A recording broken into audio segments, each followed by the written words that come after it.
How will you ensure that people impacted by trauma and addiction are treated with dignity and compassion by city institutions? I think that's where your healthcare and mental health experts come into play.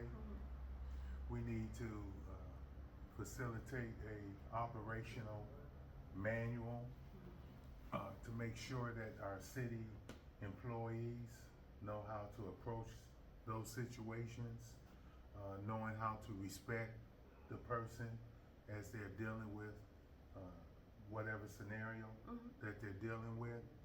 I think I'm not a mental health expert, uh, and I think that's something that the mental health experts in healthcare, uh, we have a lot of universities in the Detroit metro area, and we can bring them together That's what I was to going do to a ask. So you're gonna, comprehensive study. there we go. Okay. Because the situation in Detroit is very unique, and we want to make sure we have a lot of people from all communities that are affected by these issues are involved. Okay. Thank you. What is your strategy for engaging and supporting Detroit's youth, especially those at risk of substance use or justice involvement? That's a real tough question right now because we have cannabis locations all over the city, and we have our children are really wrestling with some serious issues that many of us, when we were growing up, we didn't have those serious issues. So our children are confronted with a lot. So we want to make sure that we do everything possible to protect our children in the city of Detroit. So here again, I think we need to do a study. And we also need to make sure that help is always a phone call away or easy accessible for our youth because they're dealing with a lot of issues today. The program itself, you know, we have so many programs, but programs are not working, people. And because they're not working, we need to make sure we can formulate a plan that actually works to protect our youth in the city of Detroit. Thank you. And just let me say thank you for not just saying, oh yes, I know how to fix this problem. You was transparent and you told us, look, that's a tough one, but here is something that I can consider. And with that being said, I know that we have a lot of programs for the youth, especially for those who are justice impacted. Would you collaborate with the multitude of companies that are assisting the youth to come to one comprehensive not solution, because it's never a solution, it's just trying to strategize and try to tackle it at hand. But would you have these people sit at the table and you guys try to come together to use a comprehensive plan for Yes. the youth? Because it's not, as I see, it's not working, and I know a lot of my cousins and a lot of people's family, young family members having a hard time. They're Having struggling. a hard time. Mhm. And the youth needs to be at the table. The youth need to come together and outline their concerns, their questions, help to formulate this plan. We can't formulate a plan without understanding what's on the mind of the youth and what things are affecting them in a negative way. So we've got to bring all parties together, and that's why that's the most important thing. And we have to make sure that this plan is comprehensive, it's holistic, that it will actually solve the problem for our youth, and also the careers for our youth. We need to attach that to where it is they want to go in their life. I know when I was in school, which is years ago, you know, they tried to give us counseling as to should you go to college or should you get a trade or et cetera, et cetera. I think that needs to be a part of it as well, so that someone who's having challenges can try to focus where they want their life to go. And then we need to make sure we have the resources there to help them succeed. Because we're on this topic, and you may not know offhand, which you probably do know, but as you see, the Job Corps are being shut down. Yes. If you were elected mayor, I don't know how that would happen because it's funded by the government, right? A lot of children, youth, teenagers are being displaced. Right. I even heard one gentleman said, I came here so I wouldn't die, so I wouldn't have to sell drugs. Right. Is there a plan, or will there be a plan? Because, I don't know if you have a plan, but will there be a plan for these individuals who are fleeing violence, fleeing being out in the streets and selling drugs? Right. What is the solution for them? Well, in our platform from a few years ago, we already incorporated two things. One is to help work with Detroit Public Schools and charter schools in the city of Detroit. Okay. To see how we can give them a few $1 million out of our budgets so that we can bring our children up to where they need to be. We know reading and comprehension and math are very, very important. So we would, from the city's perspective, we have a stake in this, because when we're talking about bringing foreign corporations in or other domestic companies moving into Detroit, we need to have the workforce trained for those opportunities.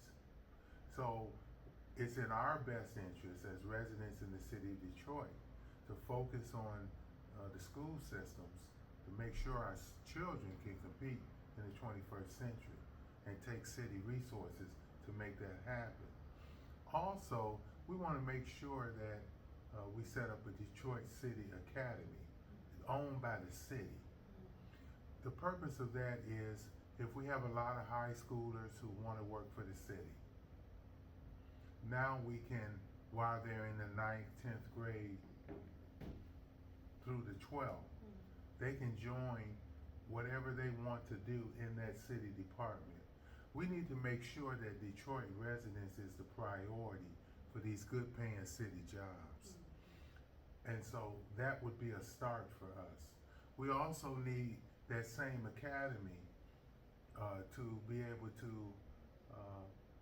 address the adults who need additional training so that they can get better paying jobs. So whether we did it in the daytime for the young people, in the evening for the adults, we also need to attach to child care. The city needs to make sure that every parent or parents that want something different and better, that we help them address the issue of child care. I've worked with Head Start and some of the other programs in the city, making sure that we can give the adequate child care for that parent to be able to go and get additional training so that they can go into jobs that pay occupational wage, livable wage, occupational wage. That's where we want to focus. Thank you. Our last question. Will your administration support prevention-based education, which you just touched on, and job training for youth, which you just touched on? So if you could just touch on it one more time. If I may, I'm going to touch it in talking about Detroit's industry of housing. Go ahead. Because what they're looking at Detroit, the reason why they have not selected all the mayoral candidates to be heard in Mackinac, WDIV, or some of these other venues, is because they want to control your next mayor.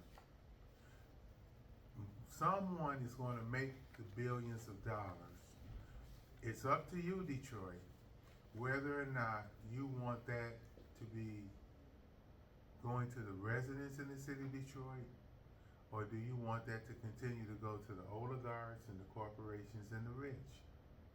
Because they're going to make the billions of dollars on the redevelopment of Detroit real estate. We have to understand that as a community, we're not poor. You might say, oh, I don't have $5 in my pocket.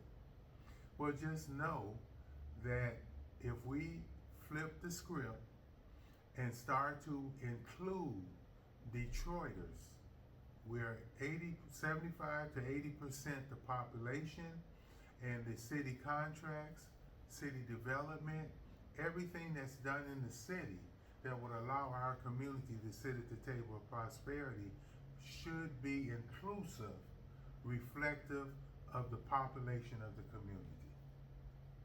So what we have now is the corporations and the rich and the oligarchs getting richer off of Detroit city assets while our community continues to perish. If you want to change that, you must have a leader that's going to stand up for the people against the corporations and the rich, to be inclusive to all of the opportunities in the city of Detroit. We want all people who live in the city of Detroit to sit at the table of prosperity, not just the few. If you want that change, then you should be voting for a candidate who's going to bring a new industry in. This is so important because we're not talking millions of dollars, we're talking billions of dollars. Now, if we go to sleep on this, and then we see those other office holders not able to change the dynamic and improve the quality of life for our community, this is the most important election in the history of Detroit for Detroit residents. So if we fall asleep on this, you snooze, you lose. You don't have to like me. What love got to do with it? This is about who can formulate a plan that's going to put money in Detroit city residents' pockets. So I don't know if I'll have a closing, but I just wanted to compact that to let us know that we are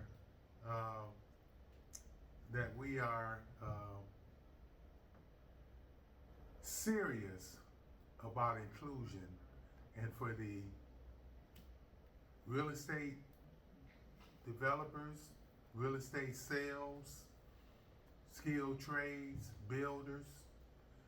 If you're a resident of the city of Detroit, you're not going to get the crumbs on the table. You're going to get the opportunity. The city is going to step up and make sure that we give you the resources to be bonded, to get financing for equipment, to be able to take advantage of large contracts. We want to allow the residents of the city to also have ownership in housing. And so we will introduce to make sure it's affordable. Not only will we start a financial literacy program, but we'll also, this will allow people to bring up their credit scores. We'll partner with financial institutions, and since the city is building the houses, we talk about where the money gonna come from. Well, those mortgages now will find their way into the city treasury. We will partner with additional groups and companies, but this will put money in the city treasury. This will put money in the community to circulate in the community. Detroit resident jobs, billions of dollars, Detroit, can come into your community. It doesn't take a rocket scientist to see it. The land is there. Somebody's going to get paid off that land. Is it going to be you, the people, or is it going to continue to be the corporations and the rich? Thank So, you. If I can get my website. Yes, go right ahead. Joel, Joelh, for mayor.com. That's JOELH mayor.com. You can go there, you can email us, you can call us, you can text us, get involved. You may think that you don't have anything that you can do to help us, but you need to be able to help yourself. Voting for Joel Haashiim is a vote for you, residents in the city of Detroit. We want to improve your quality of life. We want to build a financial foundation for our children and our grandchildren's future. Get involved. Help us to help you. Thank you. Mr. Haashiim, thank you so much for delivering, for informing and educating. As a native of Philadelphia, I'm still getting acclimated with the history of Detroit. So thank you, because some of the things we spoke about off camera and now on camera is like, wow, I didn't know a lot of these things. So I'm learning as I'm going.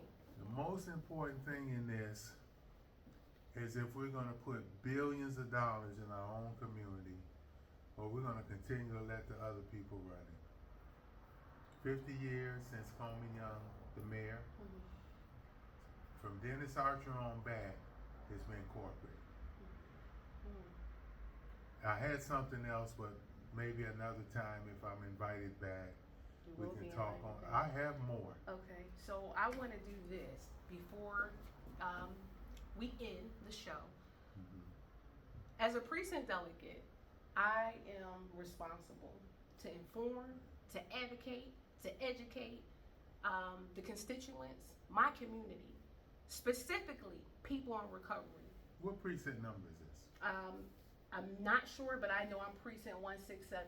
Okay. And I know that this should be district maybe 7, but I don't want to say maybe. I'll get that information to you later. Okay. Okay, but I'm precinct 167. I hear a lot of people saying, my voice does not matter. Why should I vote? I want you to tell the audience why it's important that they cast their vote. Even if it's not for you, why is it important for them to be a part of the democratic process? You know, whenever you do not support your own local politics, then the corporations and the rich is going to control it for you. So you either get involved or you either lay back and say you don't count, then they'll make the decisions for you, your children, and your grandchildren. So if you're not engaged, you're condoning their rule over you and your children and your grandchildren and your community. That's the way we need to look at this. There's a reason why our community has been suffering. And so if you want change, you're going to have to get involved. You're going to have to reach in your purse, send me $5, $10, $15, $20, $100, $1,000, whatever you can afford. We're going up against the corporations and the rich for the people. I'm not taking money from the corporations and the rich. I've been offered money from different groups, and I have refused it because I'm not going to be beholden to no corporation or no oligarch. I'm going to be beholden and accountable to the people. That is my purpose. My children, 18, I have grandchildren in the city of Detroit, 9 children.